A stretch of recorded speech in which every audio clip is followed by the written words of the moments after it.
आप सभी का स्वागत है मेंटेनेंस के इस सीरीज में। आज के वीडियो में क्या खास होने वाला है तो आपने थंबनेल में देखा ही है। मेंटेनेंस के वीडियो में हमने प्रिडक्टिव मेंटेनेंस और प्रिवेंटिंग मेंटेनेंस को डिटेल में देखा है। आज हम आप लोगों को प्रिवेंटिंग मेंटेनेंस और प्रिडक्टिव मेंटेनेंस का कंपैरिजन देखते हैं कि दोनों ही किस प्रकार से हमारे इक्विपमेंट के लिए बेनिफिशियल साबित होते हैं। प्रिवेंटिंग मेंटेनेंस और प्रिडक्टिव मेंटेनेंस दोनों ही मेंटेनेंस का मुख्य उद्देश्य मशीन की वर्किंग टाइम को बढ़ाना और वेल कंडीशन में रखना है, क्योंकि ब्रेकडाउन होने पर ऑपरेशनल कॉस्ट बढ़ता है और अनावश्यक रूप से परेशानियों का भी सामना करना पड़ता है। जैसा कि हम सब समय समय पर अपना हेल्थ चेकअप करवाते हैं, यह सुनिश्चित करते हैं कि हमारे शरीर के सारे पार्ट्स बहुत बढ़िया से फंक्शनिंग कर रहे हैं और निकट भविष्य में कोई भी गड़बड़ी होने वाली नहीं है। ठीक हम उसी प्रकार से ये दोनों मेंटेनेंस को परफॉर्म करते हैं।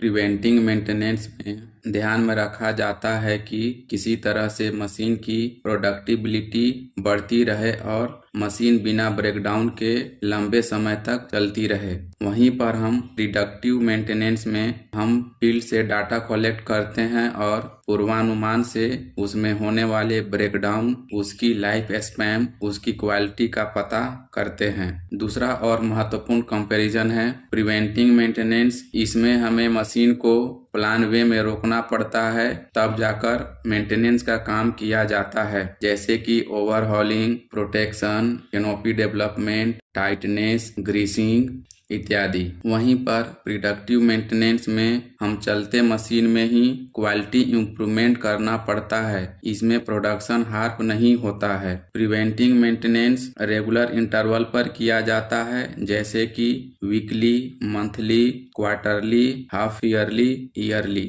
It's depend upon machine requirement. लेकिन वहीं पर प्रिडक्टिव मेंटेनेंस सर्टेन टाइम इंटरवल पर नहीं किया जाता है। हमें फील्ड से जो डाटा प्राप्त होता है, जो भी ऑपरेटर का ओपिनियन होता है, रिक्वायरमेंट होता है या हमारी जो प्रिडिक्शन होता है, उसके आधार पर किया जाता है। प्रिवेंटिंग मेंटेनेंस में हमारा उद्देश्य छोटे प्रॉब्लम को बड़ा होने से रोकना होता है, जबकि प्रिडक्टिव मेंटेनेंस में हमारा उद्देश्य यह होता है कि मशीन में छोटी से छोटी प्रॉब्लम आने से पहले ही उसे ठीक कर दिया जाए, छोटी छोटी प्रॉब्लम भी न आने दिया जाए। प्रिवेंटिंग मेंटेनेंस का कॉस्ट ऑफ फेल्यूर कम होना चाहिए। अगर इक्विपमेंट फेल्यूर की कॉस्ट ज़्यादा है तो बेहतर होगा कि इक्विपमेंट फेल ब्रेकडाउन कंडीशन में ही रहे। प्रिडक्टिव मेंटेनेंस में कॉस्ट सेविंग पर फोकस किया जाता है और कोशिश की जाती है कि जितना लागत का मॉडिफिकेशन हुआ है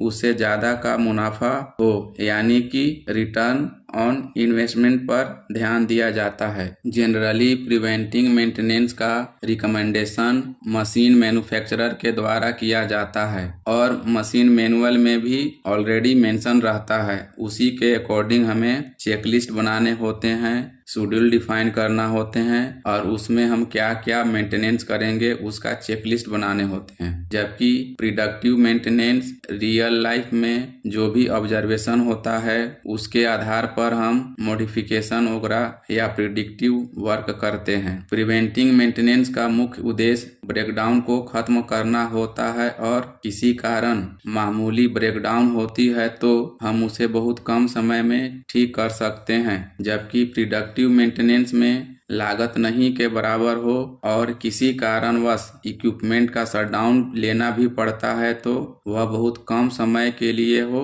और भविष्य में इसके फायदे भी ज़्यादा हो। प्रिवेंटिंग मेंटेनेंस के लिए हमें चेकलिस्ट बनाने हैं और उसी चेकलिस्ट के अनुसार हम step wise, point wise checking और कंडीशन का आकलन कर रख रखाव का काम करते हैं। प्रिडक्टिव मेंटेनेंस में हम बहुत जगह से डाटा कलेक्ट करते हैं, टेक्नीशियन से, ऑपरेटर से, सेंसर से, और तब जाकर के मैनेजमेंट से फाइनल अप्रूवल लेते हैं और इस प्रकार के यानी कि प्रिडक्टिव मेंटेनेंस को एग्जीक्यूट किया जाता है। प्रिडक्टिव मेंटेनेंस में जब इक्विपमेंट आइडियल कंडीशन में हो, यानी कि किसी तरीके से प्रोडक्शन हार्प न हो उस स्थिति में परफॉर्म किया जाना होता है। जबकि प्रिवेंटिंग मेंटेनेंस में हमारी जब भी शेड्यूल हो जाए, मशीन चले रुके आइडियल कंडीशन में मैटर नहीं करता है। जब उसका ओवरहॉलिंग का टाइम हो गया उस टाइम मशीन को मेंटेन करना होता है। ये कुछ महत्वपूर्ण बातें थी दोनों प्रकार के मेंटेनेंस में। प्रिवेंटिंग और प्रिडिक्टिव मेंटेनेंस को हमने